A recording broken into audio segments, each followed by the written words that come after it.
Selamat datang lagi di Rumah Official bersama saya Rinus Pratomohak. PSSI telah menentukan jadwal keberangkatan tim nasional Indonesia ke Arab Saudi untuk putaran keempat kualifikasi Piala Dunia 2026 zona Asia. Arya Sinulinga, anggota Komite Eksekutif PSSI, menjelaskan tim nasional Indonesia bakal bertolak ke Arab Saudi secara bertahap. Pada tanggal 1 Oktober 2025, rombongan pertama Timnas Indonesia akan berangkat ke Arab Saudi yang didominasi oleh pemain dari BRI Super League 2025-2026. Para pemain BRI Liga 1 yang dipanggil oleh pelatih tim nasional Indonesia asal Belanda Patrick Kluivert sudah bebas dari kompetisi mulai tanggal 29 September 2025 karena BRI Super League diliburkan. Pelatih tim nasional Indonesia Patrick Kluivert mencabut 11 pemain BRI Super League dari daftar 20 nama yang dipilihnya ke tim nasional Indonesia, mulai dari Tom Haye, Eliano Reginders hingga Jordi Amat. Sementara itu, para pemain abroad kemungkinan baru bisa bergabung dengan tim nasional Indonesia mulai 6 Oktober 2025 berbarengan dengan dimulainya periode FIFA Matchday. Seperti yang kita ketahui sebelumnya, tim nasional Indonesia tergabung di grup B putaran keempat kualifikasi Piala Dunia zona Asia bersama tuan rumah Arab Saudi dan tim nasional Irak. Indonesia akan terlebih dulu duel dengan sang tuan rumah Arab Saudi dalam partai pertama di King Abdullah Sport City Stadium Jeddah. Dan 3 hari berselang, Garuda akan menghadapi Irak di stadion yang sama. Juara grup B akan lolos ke putaran final Piala Dunia 2026.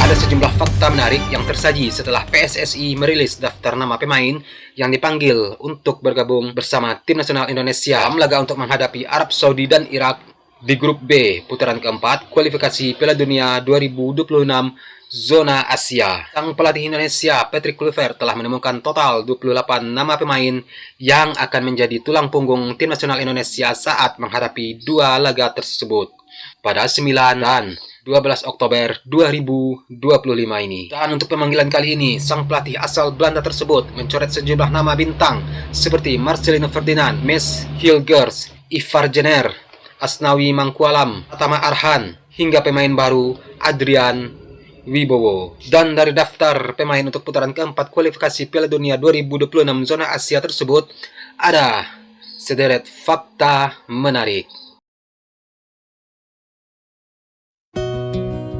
Dari total 28 pemain tim nasional Indonesia yang dipanggil oleh sang pelatih Patrick Kluivert, sebagian besar berstatus sebagai pemain abroad alias yang berkarir di luar negeri. Jumlahnya mencapai 16 pemain. 5 diantaranya berasal dari Belanda: Dan James, Justin Hapner, Mauro Zylstra, Milano Jonathans, dan Nathan Chu Aon. Lain daripada itu ada 2 pemain dari Italia, Jai Itzes, Emil Audero, dan 2 dari Thailand, Seine Patinama, serta Sandy Walsh. Ragnar Orakmangun dan Joy Pelupesi membela klub Belgia.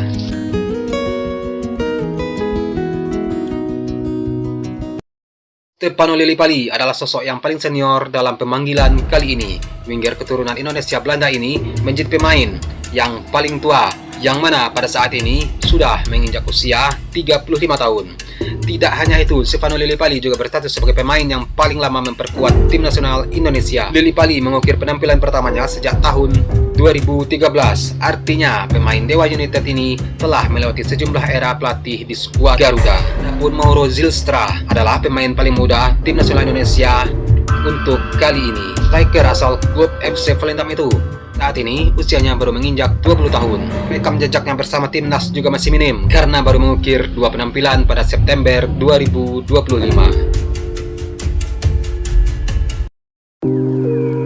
Dan walaupun Stefano Lillipali berstatus pemain paling senior, akan tetapi dia tidak masuk kategori pemain dengan penampilan tertinggi di tim nasional Indonesia. Sebab jumlah penampilannya masih kalah dari Rizky Ridho. Bek berusia 23 tahun tersebut menjadi pemain dengan jam terbang paling tinggi karena sudah menghasilkan total 46 penampilan sejak pertama kali mengukir debut pada 29 Mei 2021, tepatnya saat Sintayong masih berkuasa. Dan setelah itu, penampilan terbanyak kedua dipegang oleh gelandang Dewa United, Ricky Kambuaya. Diketahui, Ricky Kambuaya sampai saat ini telah mengoleksi 41 penampilan dan menyumbang 5 gol. Catatan menarik lainnya dari daftar pemanggilan kali ini adalah status pencetak gol terbanyak tim nasional Indonesia yang bukan dipegang oleh seorang striker. Main dengan koleksi gol terbanyak saat ini adalah Egy Maulana Fikri. Egy Maulana Fikri setidaknya sudah menghasilkan 8 gol dari 29 penampilan. Jumlah yang jauh lebih banyak ketimbang nama-nama striker, termasuk Ramadan Sananta yang mengemas 6 gol. Posisi selanjutnya ada Mark Klok dan Ricky Kambuaya yang telah menghasilkan 5 gol. Adapun striker andalan tim nasional Indonesia, Ole Romeni, sudah menyumbang 3 gol hanya dari 4 pertandingan.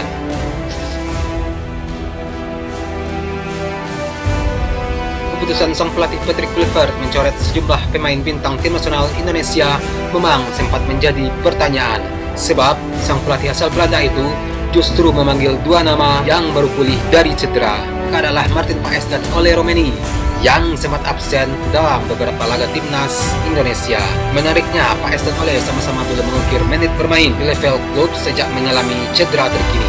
Keberadaan 2 pemain yang masih minim bermain di klub ini memunculkan kekhawatiran tersendiri. Keduanya diragukan tampil maksimal karena belum mendapatkan match fitness.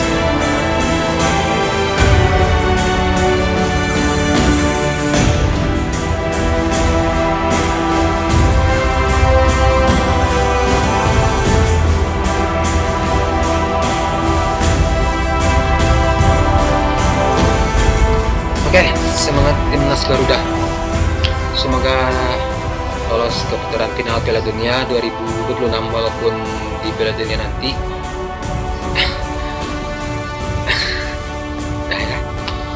Oke, sekian video hari ini. Akhir kata saya Renus Pratomohak. Salam sayang untuk orang samping Anda dan sampai jumpa di video selanjutnya. Peace.